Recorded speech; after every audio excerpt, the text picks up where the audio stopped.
Yes, the ark is here in us. Since the time it has departed from Jerusalem and has rested in Aksum, it is still in Aksum. You yourself believe it is there? I wholeheartedly believe, not only I, but all believers of the Ethiopian Orthodox.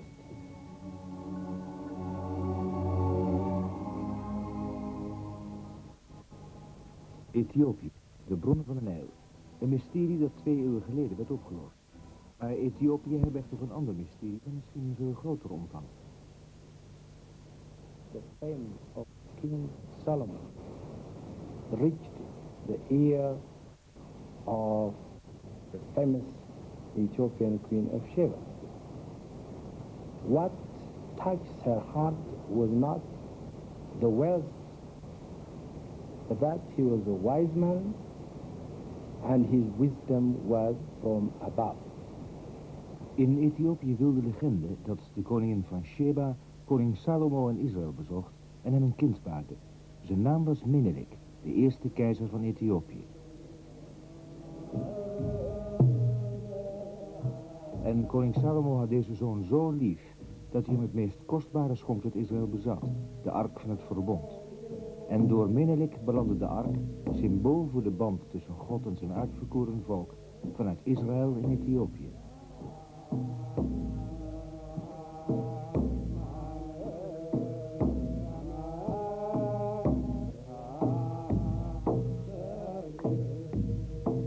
Buiten Ethiopië wordt de legende naar het land der fabelen verwezen. De Bijbel laat er geen twijfel over bestaan dat de ark nog honderden jaren na Salomo in de tempel in Jeruzalem stond. Menelik, als hij al ooit bestaan heeft, kan de ark niet naar Ethiopië hebben gebracht.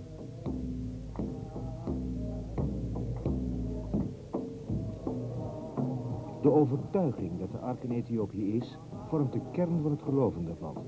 Maar wetenschappers plaatsen Sheba in zuidelijk Arabië. De koningin van Sheba kwam niet uit Ethiopië, ze was Arabische. En dus is de legende van Menelik en de ark niet meer dan een kleurrijk stuk folklore op zijn best.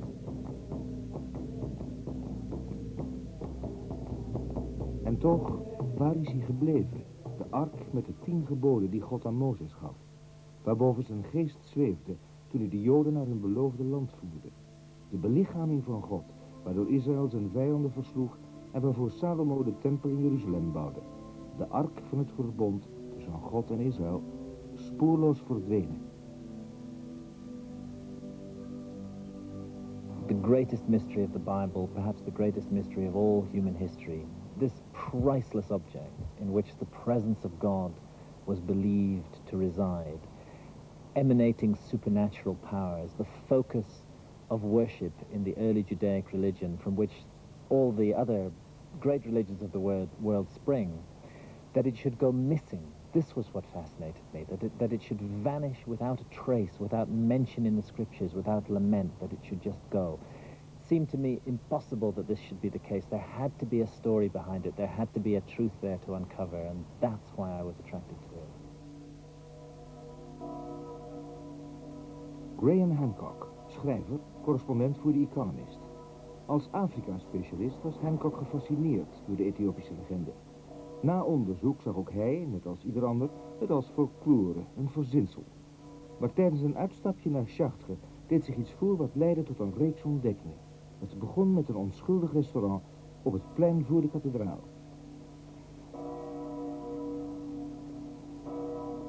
Dites-moi s'il vous plaît, excuse, dites-moi s'il vous plaît, pourquoi cette restaurant s'appelle la Reine de Saba? C'est de rapport à la cathédrale avec le portail du Nord, vous avez la statuette de la Reine de Saba.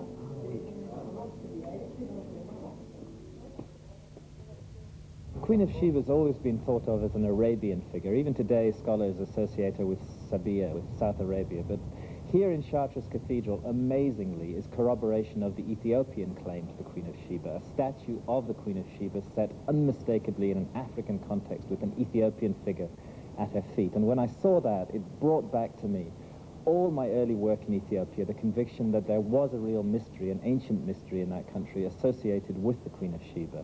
And more exciting still, here I find, very close to the statue of the Queen of Sheba, an image of the Ark of the Covenant and a strange inscription, Hika Nikitur, here is hidden. It's obscure and ambiguous, but it contains the possibility of the Ark being concealed in the land of the Queen of Sheba, and of that land being Ethiopia.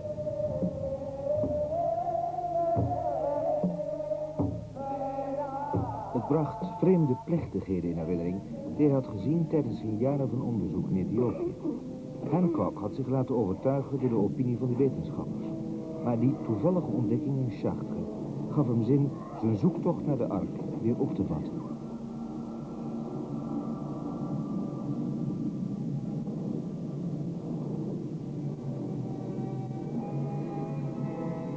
Why should we find this echo of the Ethiopian tradition in a Christian church in northern Europe dating from the 12th century? It seemed to me extremely puzzling, unless in some way those who built the north porch of Chartres Cathedral had contact with Ethiopia and perhaps had learned something about the Ethiopian tradition that impressed them enough to go to the trouble to build these sculptures.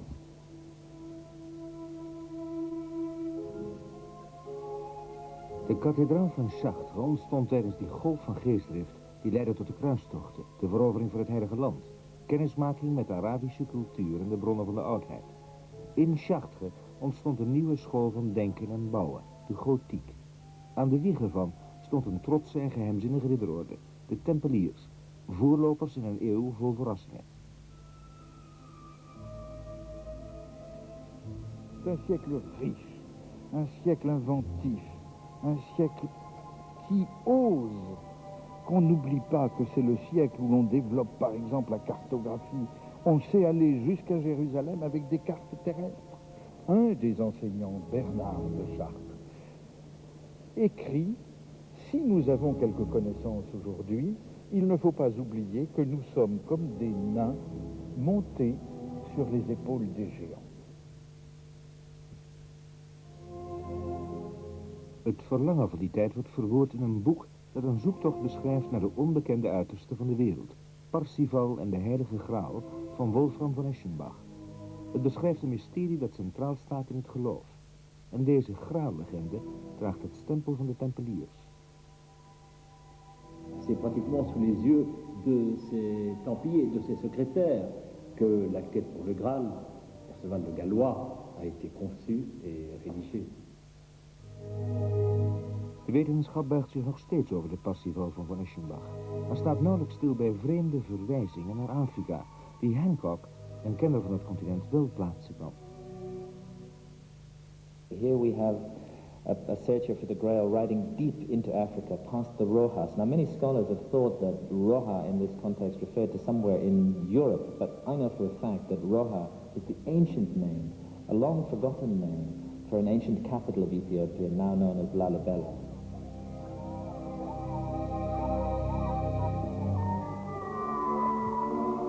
This exciting discovery in Wolfram von Eschenbach turned my mind back to a mystery that had puzzled me years before, the incredible phenomenon of the rock-hewn churches of Lalibela, churches carved out of solid rock on a gigantic scale, conceived in the mind of a master architect. And there were legends that these churches had been built by white men. Could those white men have been Templars? Look, here on this roof, the double cross of the Knights Templar.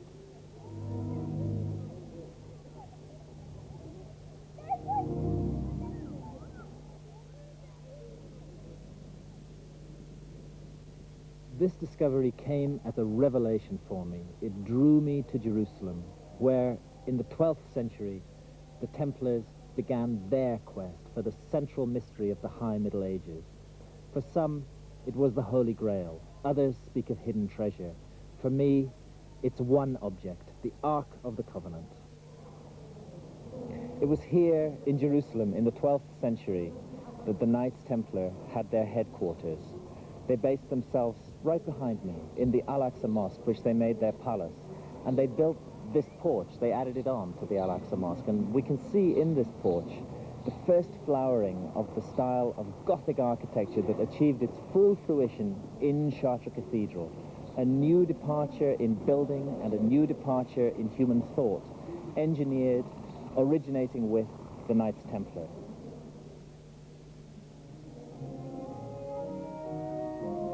Everything about them is mysterious. They seem to come from nowhere. In the early 1100s, a group of 9 rather obscure knights goes to Jerusalem, manages to get itself established upon the Temple Mount, takes full control of the Temple Mount, doesn't allow anybody else in there. They were searching for the Ark.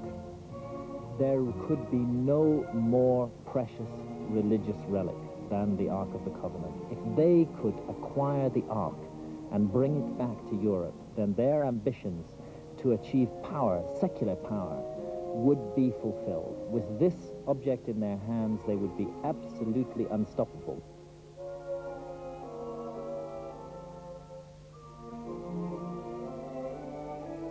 One of the strongest Jewish traditions has it that the Ark of the Covenant is buried somewhere here in the caverns and tunnels that lie beneath the Temple Mount.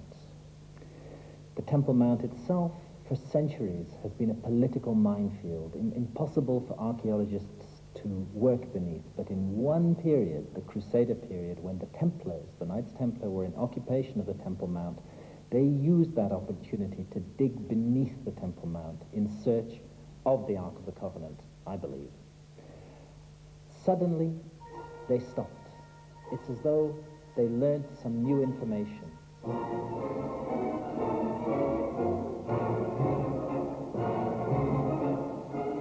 De kerk van Ethiopië heeft er in Jeruzalem altijd een klein klooster nagehouden. Ten tijde van de Tempeliers zocht een jonge prins uit Ethiopië zijn toevlucht. Zijn naam Lalibela. Lalibela was op de vlucht voor rivalen naar de troon van Ethiopië. Hij verbleef ruim 20 jaar als balling in Jeruzalem. Het mogelijk belang ervan ontging de wetenschap. De prins moet opwindend nieuws hebben gehad voor de Tempeliers. Lalibela ontvluchtte Ethiopië met maar een handjevol volgelingen. 20 jaar later keerde hij terug met velen om zijn troon te veroveren. What I've managed to reconstruct is that a meeting did take place between the Templars and this future king, Lalibela. And at that meeting, Lalibela informed the Templars that the Ark of the Covenant was in his country, in Ethiopia. And I believe a deal was done. They wanted the Ark, he wanted to become king of Ethiopia. They were a powerful military order. He said to them, put me back on my throne, and I will give you access to this object. And I think that's what happened. Die mogelijkheid is de wetenschap vrijwel ontgaan. Evenals een ander feit. Rond de tijd dat Lalibela naar Ethiopië terugkeert, rusten kruisvaarders een kleine vloot uit in Aqaba. Het bezeilt de Rode Zee en wordt vernietigd als het pelgrimschip er voor Mekka aanvalt. Maar zou het ook verder kunnen zijn gevaren, naar Ethiopië, om Lalibela op zijn troon te helpen? The Templar evidence for me, it played a crucial role in my own quest. It made me confident that there was much more to the Ethiopian claim to possess the Ark than the scholars were ever prepared to admit. But I was confronted by a real problem. The story of Menelik bringing the Ark of the Covenant to Ethiopia could not be true. Therefore, if the Ark had got to Ethiopia, what I needed to find out was the real historical process that had brought it there. There had to be an explanation, and that's what I set myself to find.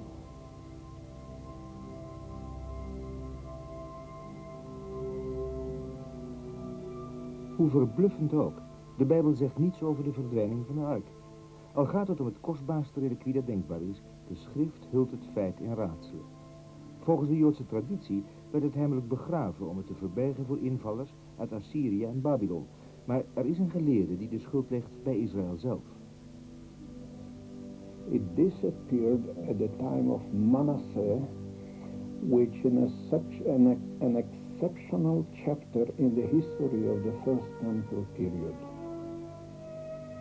Manasseh was a pagan ruler.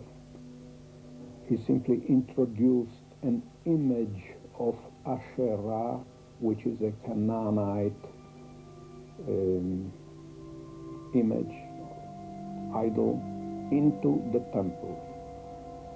Both of them, the Asherah and the Ark, couldn't stand together. It was a problem of either or.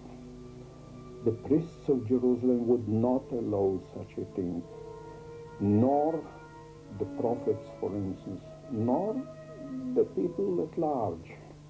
It is remarked in the text of Manasseh that he shed very much blood, to such an extent that he filled up Jerusalem with innocent blood.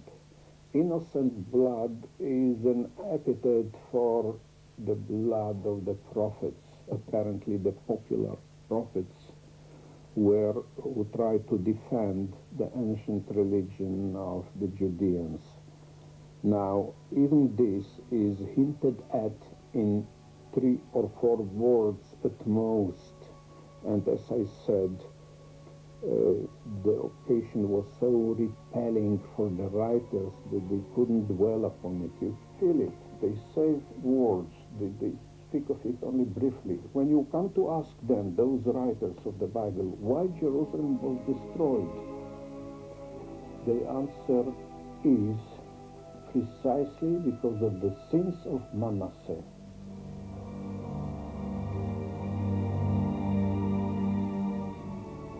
In de jaren na Manasseh beweent de profeet Jeremia de verdwijning van de ark en de komende ondergang van Israël. Kort daarop verschijnen de legers van Assyrië en Babylon.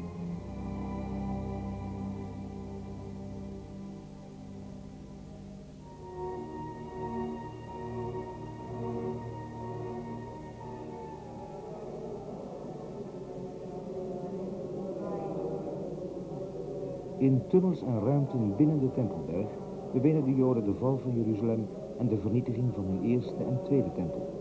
Maar bijna niemand weet dat er ooit nog een andere tempel was. Een derde tempel, gebouwd door vluchtelingen voor Manasseh, die zich voor de bouw baseerden op een vers uit de schrift. There will be an altar to the Lord in the midst of the land of Egypt, and a pillar near its border. And taking its cue from this verse, in the time when the king Manasseh paganized the temple in Jerusalem, a group of disaffected priests fled to Egypt and set up a replacement temple at Elephantine.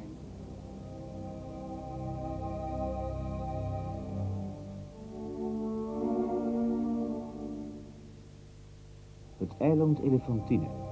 Al meer dan een eeuw lang woonde er een Joodse kolonie van soldaten, huurlingen in dienst van de farao die de Egyptische zuidgrens bewaakte. De kolonie werd blootgelegd door Duitse archeologen.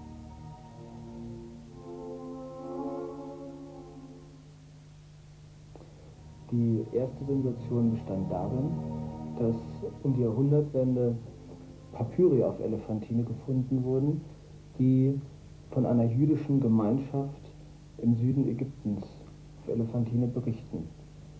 Die zweite Sensation bestand darin, dass in den Texten ein jüdischer Tempel im Stadtgebiet erwähnt wird, ganz ähnlich wie der Tempel in Jerusalem.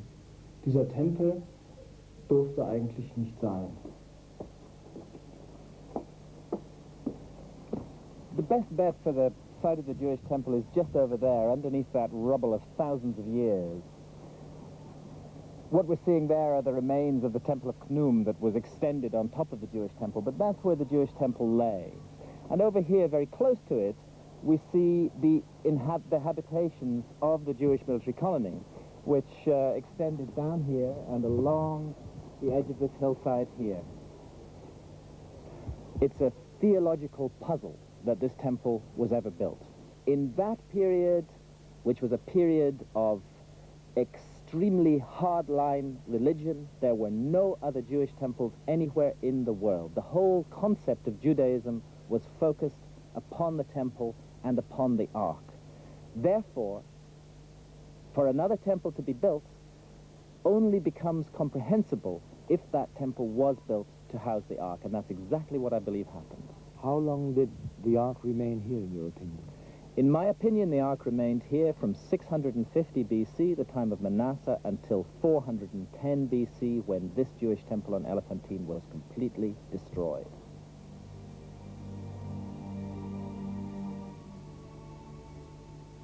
Egypte is onder heerschappij van Perzië gekomen. De Joodse huurlingen en hun priesters krijgen hun soldij nu van de Perzen en worden daarvoor gehaat door de Egyptenaren. Elephantine zelf is het domein van Gnum, een god met het hoofd van een ram. In het zicht van waar de Egyptenaren deze mummie van een ram als hun god Gnum vereren, offeren de Joden aan hun god Yahweh. Stieren, maar vooral rammen, tot woede van de priesters van Gnum. Als Egypte tegen de Perzen opstaat, grijpen zij hun kans. De Joodse tempel wordt verwoest, de Joden zelf verjaagd. Zij kunnen alleen nog naar het zuiden, niet naar het noorden, terug naar Israël, want daar ligt een vijandig Egypte in de weg. En bovendien, in Jeruzalem zelf zijn ze niet zo welkom meer, want Israël is dramatisch veranderd.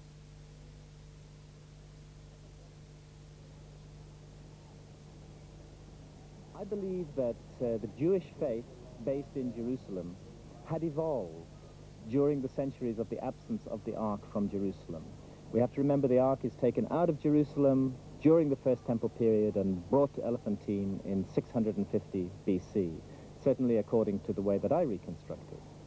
What happened after that, another 70 years later, was that the First Temple in Jerusalem was destroyed by Nebuchadnezzar, and the Jews were carted off into exile in Babylon. There they began to worship an incorporeal deity, a deity who had no physical presence in any one place, but who was everywhere, intangible and omnipotent. During this period of exile in Babylon, the Jewish religion evolved into the kind of religion that it has become today. And I believe that it was only here on Elephantine, where the Ark remained secure, that the old form of the Jewish religion was maintained. So, for the Ark to come back to Jerusalem at this time, in 410 BC, would have created further conflicts with between the established priesthood in Jerusalem and the established priesthood here. So, all the motivations point to a journey to the south. Not north through a hostile Egypt to a Jerusalem that no longer wanted the Ark, but south. South towards Ethiopia, following the Nile River system, away from these burning deserts, and into the green highlands of Ethiopia around Lake Tana.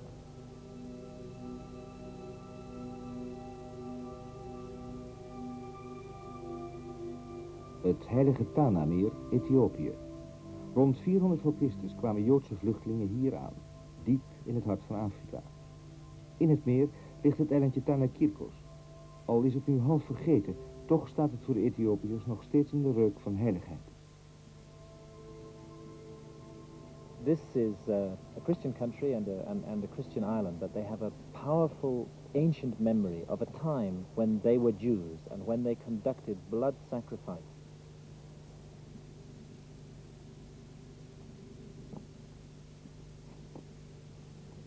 On Tanakirkos, they told me that the Ark of the Covenant had rested for 800 years. That when it was first brought to Ethiopia, it had been brought to that specific island and placed there for safekeeping. That it had been the focus of worship for a people who at that time were entirely Jewish, and that for 800 years it had remained the focus of their worship. And they showed me altars that had stood before the Ark of the Covenant, in front of it, where the blood of the sacrifice had been poured. Suddenly, all the gaps were bridged.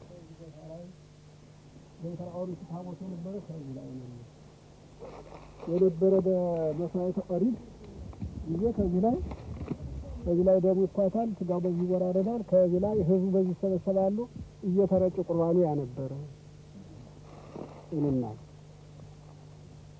እና በዚህ የተነሳ ነው መንበሩ ይሄ ነው ስፍራውን ታቦቱ የነበረበት ይሄ ነው እያሉ አባቶቻችን የሚያስረዱን The ark stood before these sacrificial stones and the sacrifice was carried out in a certain way, and the way that they demonstrate the scattering of the blood is exactly in accord with Old Testament Jewish traditions. It's described, in fact, in the Mishnah, and it's quite inconceivable that this Christian monk here on this island has ever read Mishnah. So he's passing down to us a very pure, ancient tradition of Jewish blood sacrifice before the Ark of the Covenant, in the presence of the Ark of the Covenant on this island. And although the Ark of the Covenant was taken away perhaps 1,600 years ago to Axum, where it rests today, its presence is still felt here. For me, I feel a very strange sensation of the Ark of the Covenant having stamped its power and its energy on this island and on these ancient rocks. De komst van het christendom brengt een einde aan de verering van de Ark op Tanakirkos. Nieuwe christelijke koningen ontworstelen het aan de Joden en voeren het weg. Ethiopië behoort aan het christendom. En nergens is de zegen van het christendom zo duidelijk als hier. Een stad van heilige kerken, die anders zijn gebouwd dan daar ook in Ethiopië. Binnen doen ze soms denken aan middeleeuws Europa. En van buiten is er niets dat ermee kan worden vergeleken. Ooit heette deze stad Roga, tot een verbannen prins die ooit terugkeerde om zijn troon te veroveren, het naar zichzelf noemde Lalibela. Kerken die uit één stuk in de rotsgrond zijn gehouwen. In een voorhof zegt een priester gebeden voor de verdroogde lichamen van zondaars, die durfden eten van het brood voor de heilige communie.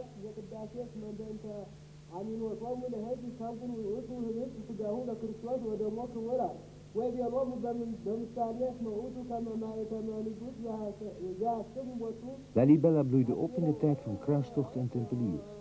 Enkele eeuwen later beschrijven Portugese reizigers legendes over blanken die bij de bouw van kerken hielpen.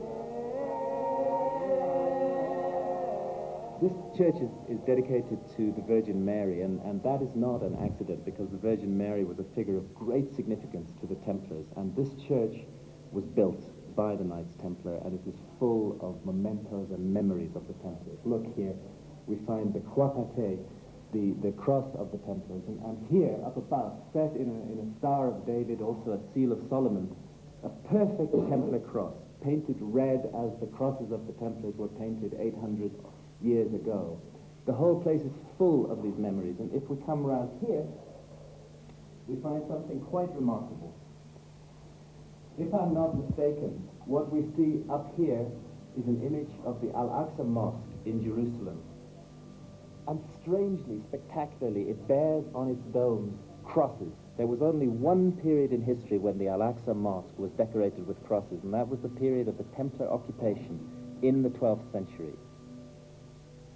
Aanwijzingen die alleen maar sterker worden. Volgens de legende verscheen Christus zelf om koning Lalibela te leren hoe zijn kerken te bouwen. Christus leunde daarbij tegen deze pilaar en daarom is hij voor altijd voor nieuwsgierigen verhuld in doeken. Is it possible for me to see it?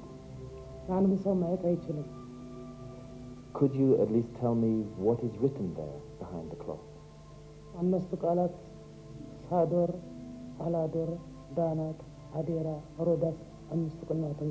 Sator, Rotas. These words, Sator and Rotas, were of special significance to the Templars. They form an anagram, in fact. They read the same in reverse. And we find these words on a Templar property at Gisors in France. Zo luidt het cryptogram precies. Sator, Sador. Arepo, Arado. Tenet, Tanat. Opera, Abera. Rotas, Rodas. De woorden kunnen worden omgekeerd, zowel van voor naar achteren als horizontaal en verticaal. Het woord tenet vormt een kruis en betekent in het Latijn het wordt gehouden.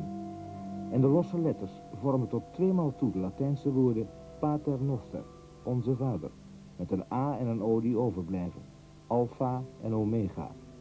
Inderdaad, de namen van God.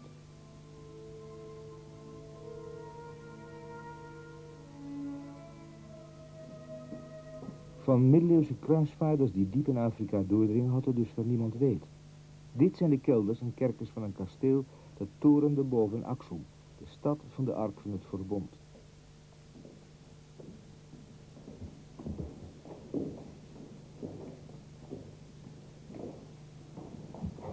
There's another Templar cross down here in the darkness, a perfect cross I say. My feeling is the Templars took over this old castle and used it as their headquarters here in Axum, and left us these memories of themselves It could be on the end of a tomb. Could be a tomb. Could be... There's an intriguing eyewitness report from an Armenian geographer named Abu Saleh, a report dated 1207. Abu Saleh visited Aksum. He gives us, in fact, the only eyewitness report of the Ark of the Covenant in Ethiopia, and what he tells us is amazing. I hate them. I hate bats. Look at those evil little buggers. They just pissed on my face. Holy shit. He tells us that the Ark of the Covenant was carried in procession by men who were white in complexion with red and blonde hair. No Ethiopians look like that. Those men who carried the Ark in procession in Aksum were the Templars.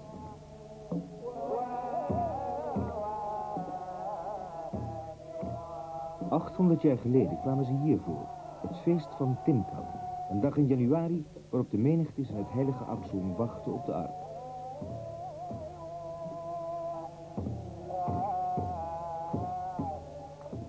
Attending Timkat in Aksum is like making a journey through time. The dance of David before the Ark of the Covenant, that is described in detail in the Old Testament, is replicated in full life. The antiphonal chanting, passing voices back and forwards, all of this plunges us back into the Old Testament world. Symbolen van een oud en machtig rijk. Bij de komst van het christendom bracht het de ark van Tanakirkos hier in Aksum. En sindsdien keken deze pilaren vele eeuwen lang neer op de jaarlijkse processie van de ark.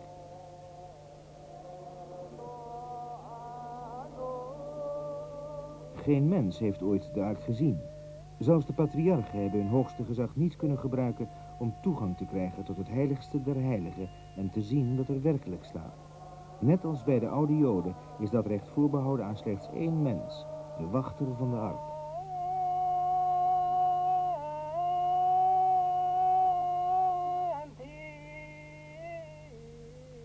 There is a priest designated to eat from generation to generation. Because I am a patriarch, or my predecessors, because they were patriarchs, they don't have the right to demand or to overcome the command of God.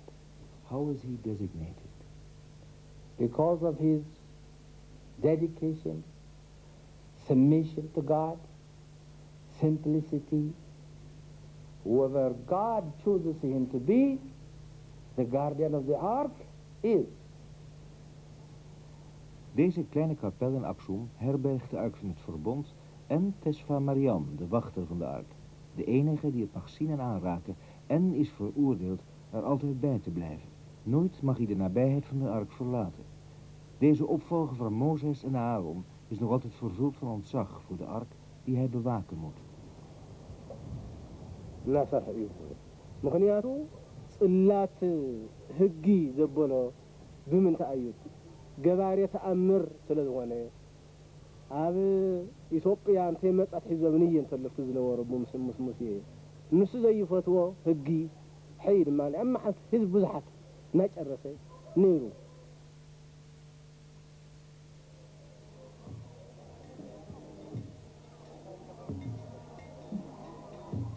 Op de dag van Timkat worden uit elk van Ethiopië's 20.000 kerken replica's van de ark in processie rondgedragen.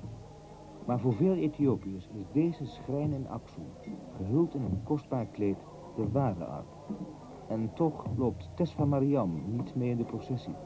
De wachter van de ark zelf blijft in het heiligste der heiligen, alsof de ark het nooit verlaten heeft.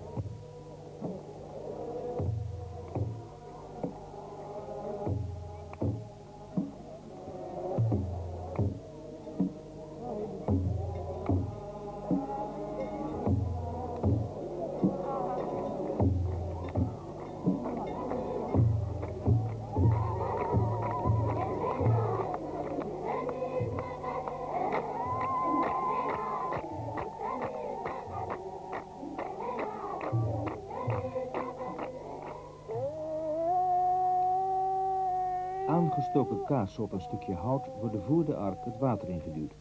Als ze blijven drijven, zijn dat jaar armoede en hongersnood verdreven.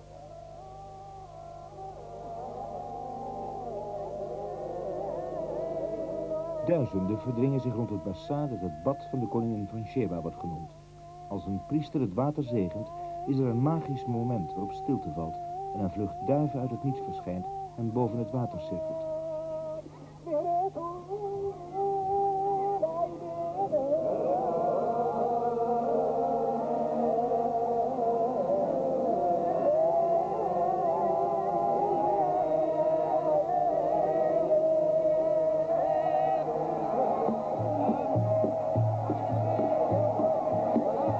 Nu de kazen nog steeds drijven, is de zegen aanvaard.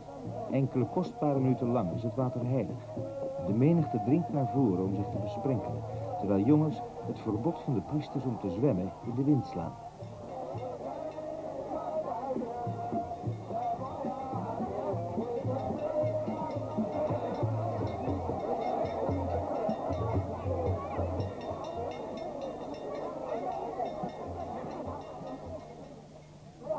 S'nachts rust de ark in een tent. En als in de dagen van Mozes waakt het volk bij de tabernakel en vult de nacht met gebed.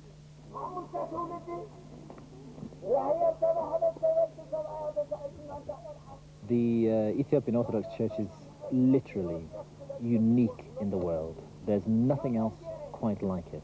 And it's a very pure and simple form of religion in its own way. I hesitate to say this, but almost paganistic in its reversion to the worship of the Ark of the Covenant. Paganistic, but filled with a powerful belief in God and the presence of God hovering over Ethiopia itself, brought there by the Ark of the Covenant.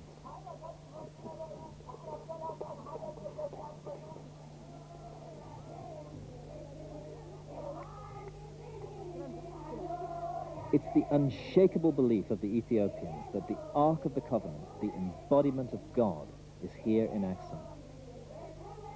There was a time when I dismissed this idea as preposterous, along with everyone else in the West. But a small incident during a vacation in Chartres led me to a string of discoveries which now convince me that the Ethiopian claim is true, and that the Ark indeed survived here through many centuries of turmoil. One thing's certain, however, it's not this casket wrapped in veils now being carried back into the sanctuary. That's just a replica. It must be. For Tesfa Miriam, the guardian of the Ark, never participated in the procession. All that time, he stayed here at the chapel, guarding what really remained behind, the holiest relic of antiquity, which it is his sacred duty to protect, and from which he may never be separated. I'll never know for sure if it is the real Ark. No one ever will. Only he knows, the guardian of the Ark, keeper of a mystery which must remain concealed. For myself, I no longer have any need to penetrate the veils of that mystery. I know the Ark is there.